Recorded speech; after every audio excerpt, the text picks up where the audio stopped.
MDH biryani મસાલા, પારંપરિક બિરયાનીનો અસલી સ્વાદ. असली मसाले सच सच MDH સુરેન્દ્રનગરના ખેડૂતો રોડ પર દાડમ ફેંકી દેવા મજબૂર. માવઠાથી દાડમના બાગાયત પાકની વ્યાપક અસર. માવઠાને કારણે દાડમ બગડી જતા ફેંકી દેવાયા. દાડમની ક્વોલિટી ખરાબ થઈ જતા ખેડૂતોની હાલત કફોડી. કપાસ, મગફળી ઉપરાંત બાગાયત પાકને પણ ભારે નુકસાન.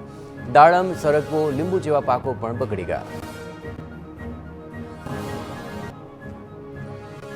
આમ આદમી પાર્ટીએ સરકારે ખેડૂતો માટે જાહેર કરેલા 10,000 કરોડના પેકેજને લોલીપોપ ગણાવ્યું. આપના પ્રદેશ પ્રમુખ ઈસુદાન ગઢવીએ જણાવ્યું કે રાજ્યના ખેડૂતોને અંદાજે 40,000 કરોડનું નુકસાન થયું છે, તો તેની સામે ફક્ત 10,000 કરોડનું પેકેજ જ કેમ? ગુજરાત સરકારે જાહેર કરેલા કૃષિ પેકેજને લઈને કોંગ્રેસે નારાજગી વ્યક્ત કરી. કોંગ્રેસના પ્રદેશ પ્રમુખ અમિત ચાવડાએ સરકારના પેકેજને ખેડૂતો સાથેની છેતરપિંડી ગણાવી. ગુજરાતના ખેડૂતોના દેવા માફ કરવાની માંગણી કરી. તો કિસાન કોંગ્રેસના નેતા પાલ આંબલિયાએ કહ્યું કે ભાજપ સરકારે રાજ્યમાં પાક વીમા યોજના બંધ કરી છે.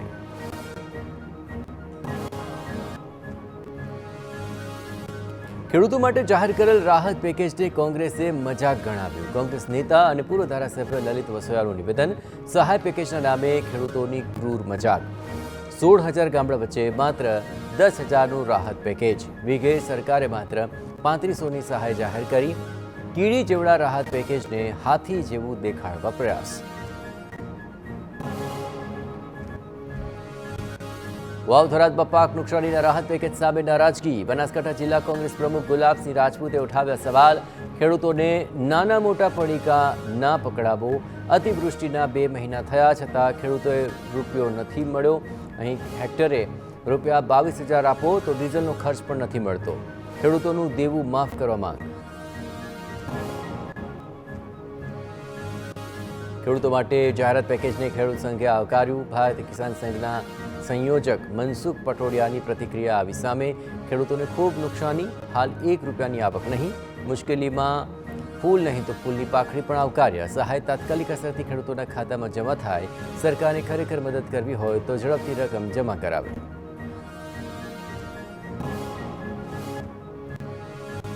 જૂનાગઢના ઝાંઝરડાના ખેડૂતોનો રાહત પેકેજને લઈને મિશ્ર પ્રતિસાદ. એક વર્ગ એવો જેનું માનવું છે કે આ પેકેજ પૂરતું નથી.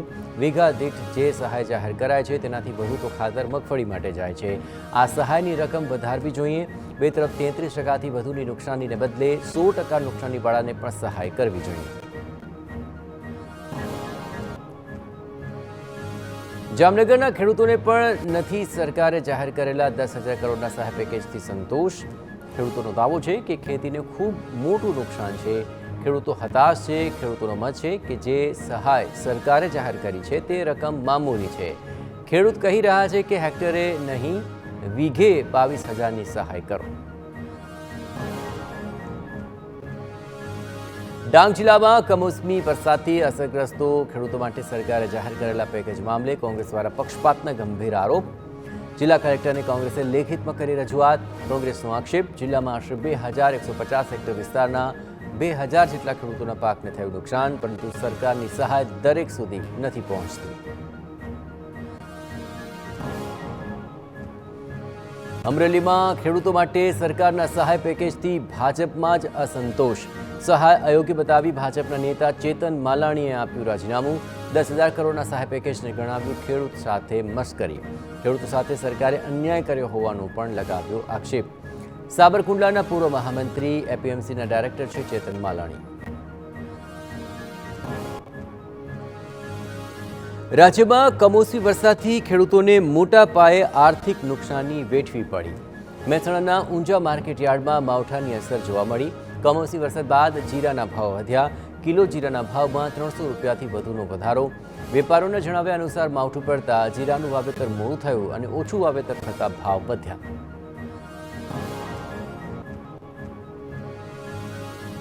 સુરેન્દ્રનગર સાયલાના ઈશ્વરિયા ગામે થઈ બબાલ. પીજીવીસીએલ કર્મચારીઓ અને ગ્રામજનો વચ્ચે થઈ ગઈ રકઝક. ગ્રામજનોએ પીજીવીસીએલ કર્મચારીઓ સામે લગાવ્યા ગંભીર આરોપ. કર્મચારીઓએ પૂછ્યા વિના ઘરમાં ઘૂસી ગયાનો આક્ષેપ.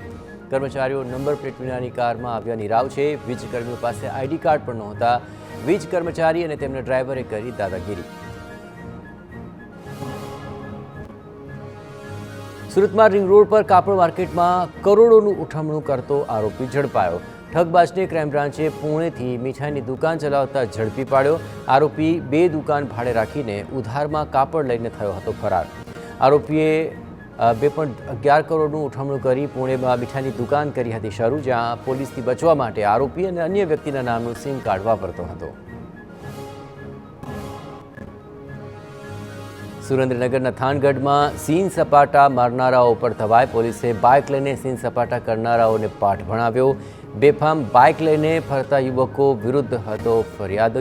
જોકે પોલીસે સ્પેશિયલ ડ્રાઈવ યોજી યુવકોને કાયદાનું ભાન કરાવ્યું.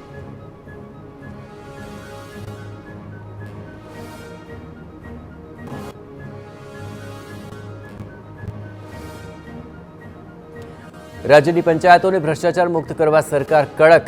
પંચાયત સભ્ય પર ભ્રષ્ટાચારનો આરોપ સિદ્ધ થશે તો થશે કાર્યવાહી.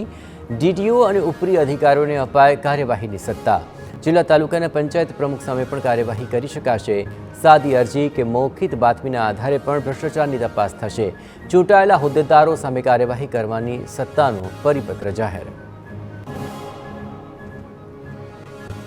સુરતમાં ચૂંટણી અનામત મુદ્દે વિરોધના સૂર. પાટીદાર અને ભાજપ નેતા અલ્પેશ કથિરિયાનું નિવેદન.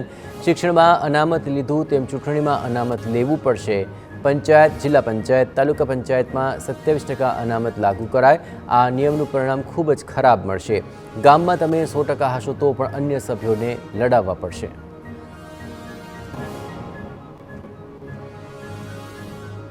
અમરેલીના ફુલઝર ગામમાં થયેલી હિંસક જૂથ અથડામણના ગંભીર પડઘા હવે સુરતમાં પડ્યા છે. ગામમાં પાટીદારો પર અસામાજિક તત્વો દ્વારા કરાયેલા હિંસક હુમલા અને ત્યારબાદ ખોટી રીતે કેસ કરાયાના આક્ષેપોને લઈને સુરતમાં પાટીદાર સમાજની એક વિશાળ અને મહત્વપૂર્ણ બેઠક મળી. અમદાવાદમાં સસ્તા અનાજના દુકાનદારોમાં નારાજગી યથાવત. અન્ન નાગરિક પુરવઠાએ જાહેર કરેલા પરિપત્ર સામે નારાજગી. ગુજરાત ફેર પ્રાઇસ એસોસિએશન પ્રમુખ પ્રહલાદ મોદીએ કર્યા આક્ષેપ. પ્રધાનોની હાજરીમાં થયેલી ચર્ચાથી વિપરીત પરિપત્ર કરાયો. એપ્રિલ 2026થી 50% સભ્યોની હાજરી મામલે પણ વિરોધ. ફક્ત 2 વ્યક્તિ નક્કી કરાયા છતાં પરિપત્ર કરાયો. સરકારના નવા પરિપત્રને રદ કરવા વ્યાજબી દુકાનદારોની માંગ. હવે ઉગ્ર વિરોધ પ્રદર્શન કરવાની ચીમકી.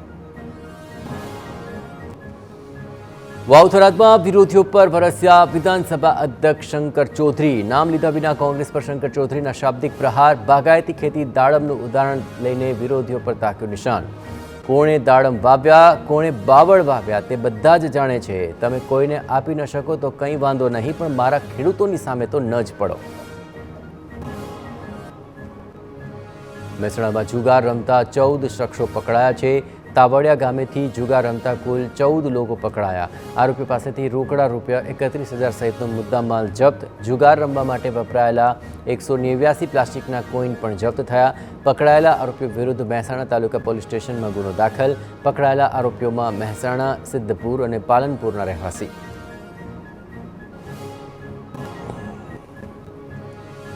દેવભૂમિ દ્વારકામાં કોલસાના કાળા કારોબારનો પોલીસે કર્યો પર્દાફાશ. ધરમપુર જીઆઈડીસીમાં ક્રાઇમ બ્રાન્ચે દરોડા પાડતા પરિવહન વખતે કોલસામાં ભેળસેળ થતી હોવાનું ખુલ્યું છે.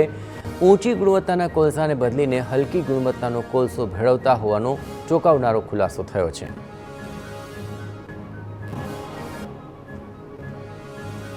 પોલીસે 8 આરોપીઓને 67,50,000થી વધુના મુદ્દામાલ સાથે ઝડપી પાડ્યા છે. તપાસ દરમિયાન આરોપીઓએ 8,59,000થી વધુની છેતરપિંડી કર્યાનું સામે આવ્યું. ટ્રક ડ્રાઈવર, લોડર ડ્રાઈવર અને તોલમાપનું કામ કરતા 2 બ્રિજના લોકોએ મળીને ષડયંત્ર રચ્યું હતું. MDH કિચન કિંગ મસાલા રસોડામાં હોય તો આપણે કાંઈ પણ બનાવી શકીએ છીએ. રીંગણાનો ઓળો, બટેટા ફુલાવર, ભીંડી મસાલા અને બીજું ઘણું બધું. MDH